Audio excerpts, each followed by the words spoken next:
Assalamualaikum warahmatullahi wabarakatuh. Pada kesempatan kali ini, saya akan menjelaskan tentang ta'arud al-adilah, tarjih, nasih, dan juga mansukh. Berikut adalah materi-materi yang akan saya bahas, yaitu pengertian ta'arud al-adilah, pengertian tarjih, teori-teori tarjih, nasih, dan mansukh. Baiklah, untuk yang pertama, saya akan menjelaskan tentang pengertian ta'arud al-adilah. Ta'arud al-adilah berarti pertentangan, dan adilah adalah jamak dari dalil yang berarti alasan, argumen, dan dalil. Dengan kata lain, ta'arud dalil berarti pertentangan dalil, yaitu satu dalil menghasilkan ketentuan hukum yang berbeda bahkan berlawanan dengan ketentuan hukum yang dihasilkan oleh dalil lain. Menurut Hanafiyah, mengatakan bahwa ta'arud bisa terjadi antara nas-nas syara' ataupun ta'arud antara dalil-dalil selain nas. Sedangkan menurut Syafi'iyah, apabila terjadi pertentangan antara dua qiyas, maka yang dilakukan seorang mujtahid adalah mentarjih salah satu qiyas. Menurut Hanifiyah, apabila pertentangan terjadi antara dua nas, para ulama Hanifiyah berpendapat bahwa metode-metode yang digunakan dalam menyelesaikan secara sistematis adalah sebagai berikut. Yang pertama, nasakh. Dari metode ini, seorang mujtahid harus melacak sejarah dari kedua nas, dan ketika sudah diketahui mana yang lebih dahulu datang dan mana yang datang kemudian, maka nas datang kemudian hukumnya menas yang terdahulu. Yang kedua, tarjih.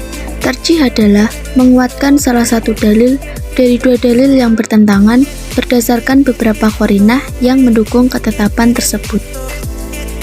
Yang ketiga, al-jam wa al-taufiq wa al-jam'u wa al-taufiq, yaitu mengompromikan dalil-dalil yang bertentangan setelah mengumpulkan keduanya. Yang keempat, tasakhut al-dalilain.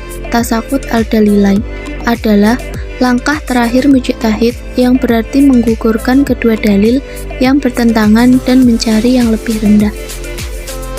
Menurut Syafi'iyah, apabila terjadi pertentangan atau ta'arud antara dua nas dalam pandangan seorang mujtahid menurut mazhab Syafi'iyah, Malikiyah, Hanabiyah, dan Zahiriyah, wajib bagi mujtahid untuk melakukan pembahasan dan berijtihad sesuai dengan tahapan-tahapan berikut ini secara tertib. Yang pertama, al-jam'u wal al-taufiq. Menurut aliran Syafi'iyah, cara pertama untuk menyelesaikan dua dalil yang bertentangan adalah dengan mengompromikan kedua dalil tersebut. Yang kedua, tarjih. Apabila tidak bisa menggunakan metode al-jam'u wal taufiq, seorang mujtahid beranjak pada tahapan selanjutnya, yaitu tarjih, yakni menguatkan salah satu dalil. Yang ketiga, nasakh. Ketika cara tarjih tidak dapat memberikan jawaban atas ta'arud baina al-adilah, maka melangkah pada nasakh, yakni membatalkan hukum yang terkandung dalam dalil yang terdahulu dan mengamalkan hukum pada dalil yang turun kemudian. Dan yang terakhir, tasakhut al-dalilain. Langkah terakhir yang ditempuh apabila seorang mujtahid merasa kesulitan menyelesaikan pertentangan antar dalil ialah tasakhut al-dalilain, yakni meninggalkan dalil-dalil yang bertentangan dan beralih pada dalil yang lebih rendah derajatnya. Materi yang kedua yaitu pengertian tarjih.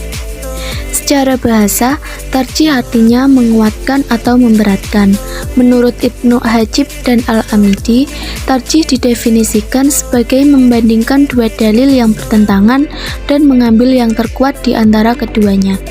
Ulama mazhab Hanafi mendefinisikan tarjih sebagai kelebihan suatu dalil dari dalil lainnya, sedangkan dalil itu sendiri tidak dapat berdiri sendiri.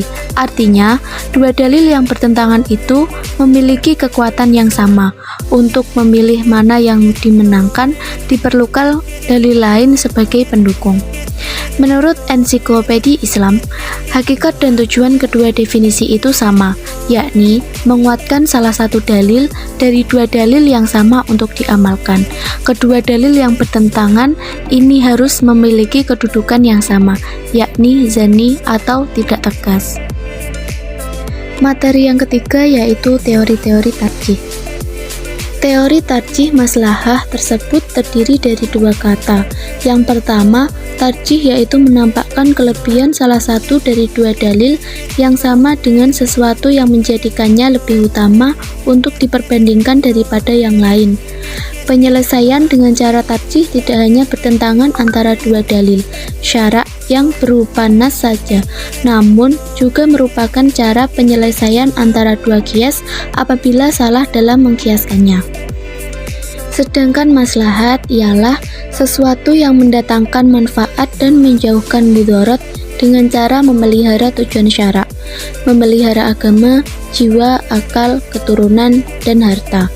Dari dua kata tersebut dapat disimpulkan bahwa teori tarjih maslahah ialah suatu cara untuk menguatkan salah satu dalil atas dalil lainnya dengan melihat yang dapat mendatangkan kemaslahatan yang lebih penting dan dapat memelihara tujuan syara'. Materi yang keempat yaitu nasikh dan mansukh. Pengertian nasikh dan mansukh. Nasikh merupakan isim fa'il atau kata benda yang berkedudukan sebagai pelaku dari fi'il madzi atau kata kerja lampau. Nasakha yang bermakna yang menghapus. Mansukh merupakan isim maf'ul atau kata benda yang dikenai pekerjaan dari fi'il madzi yang sama nasakha yang bermakna yang dihapus. Sedangkan bentuk masdarnya yakni naqs yang bermakna pembatalan. Ketentuan nasikh dan mansukh.